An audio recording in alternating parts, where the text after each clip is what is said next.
Hello there, fellow Pokemon lovers. Fallen Summer Leaves here. Today I'm going to be talking to you about the differences between Japanese cards and American cards. Now, of course, there is some major differences and some not so major differences. Generally, the pictures are the same. The only thing that changes is the color and, of course, the writing, because we can't read Japanese. So, here I've got some lovely Japanese cards here. Leafeon, Raichu, Flareon, Jolteon, and a Vaporeon. I also have another Vaporeon over here who's on the sidelines. So I'm going to talk to you about the differences between the Japanese cards and the American cards. So, sorry guys, we got a storm going on outside. So first off, I'm going to talk to you about the differences in color. So, when you compare some cards, here you can see we've got 3 different cards. So we've got one, this is a promo. We've got one from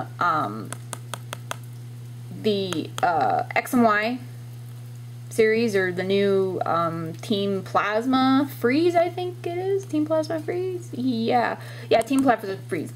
And then we have a Japanese card. And this is from Black and White 4. So, okay, so anyways, you can see here in the differences in color, the Japanese card has a silver border.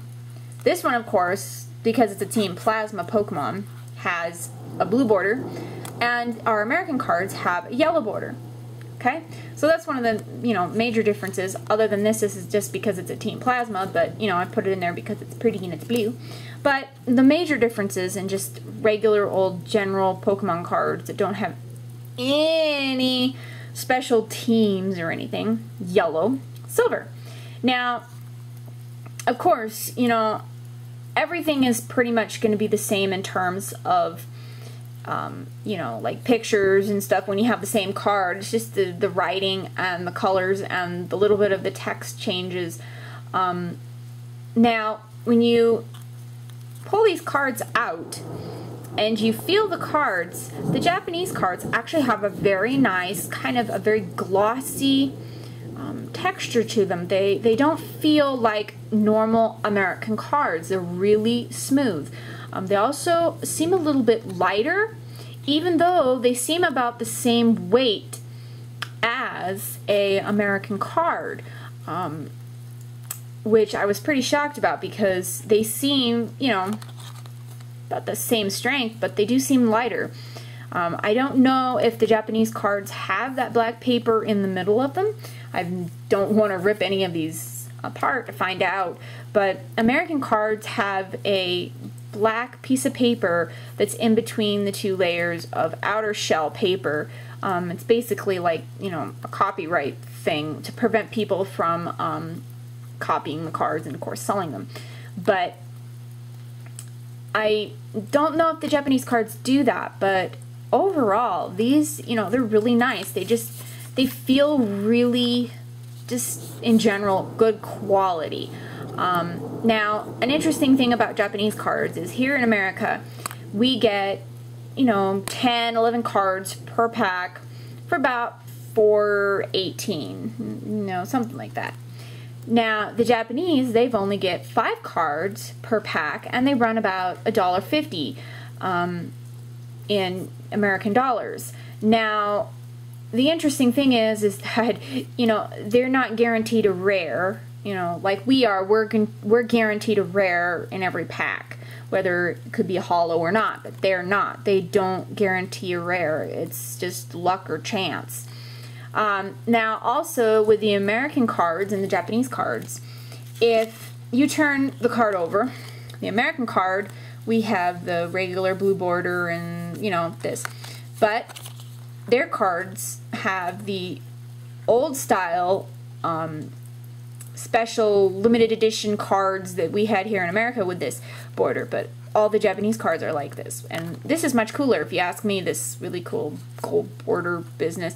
Now, I could also see why the Americans would change this. This would be a whole lot easier to copy in terms of fraud. like making fake cards and stuff, because if you look up a lot of things on YouTube, you can tell the differences between fake and real Pokemon cards. So, you know, I could see why they would do that, but overall, you know, they're the same height, same size, there's no difference in that. They're just a little bit different, you know. This card's a little glossier than this one. They just have different textures, different, the gold border. I actually like the silver border compared to the gold border on our American cards. I think that this just makes it look much more classy, which is interesting, because, you know, we're so used to seeing this gold border. Yeah, so anyways, also I've got, you know, a couple other cards here. So I've got a Leafeon here, which is from the new X and Y set that just came out, Rising Fist or something like that, or Furious Fist here in America, and Rising Fist for Japan. Okay, then I've got a Holo Raichu. Now the Holos are, you know, the same, which is really cool. So that's really neat.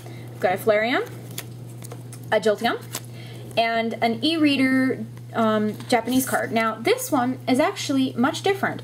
This one is much more thick. It doesn't feel like a normal Japanese card, even though it is, and it is really nice though. It just feels different. I believe the reason why is because it's an e-reader, and they were expecting people to, you know, slide this card through that little machine that they had at the time when these cards were about and really popular. But I believe that's probably what they did with that. It's just they kept, you know, the paper all the same, whether or not you're going to scan this or not. So yeah, but you know, overall, Japanese cards are really quite cool, you know, and they're really interesting. Just being able to see, you know, the differences in American cards and Japanese cards, and seeing, you know, just exactly, you know, what they do and what their cards are really like, and so forth. But anyways, guys, thank you for watching my video, and please subscribe to my YouTube channel, and look, I will have further videos for you, Pokemon, and hope to see you soon. Thank you so much. Have a good day.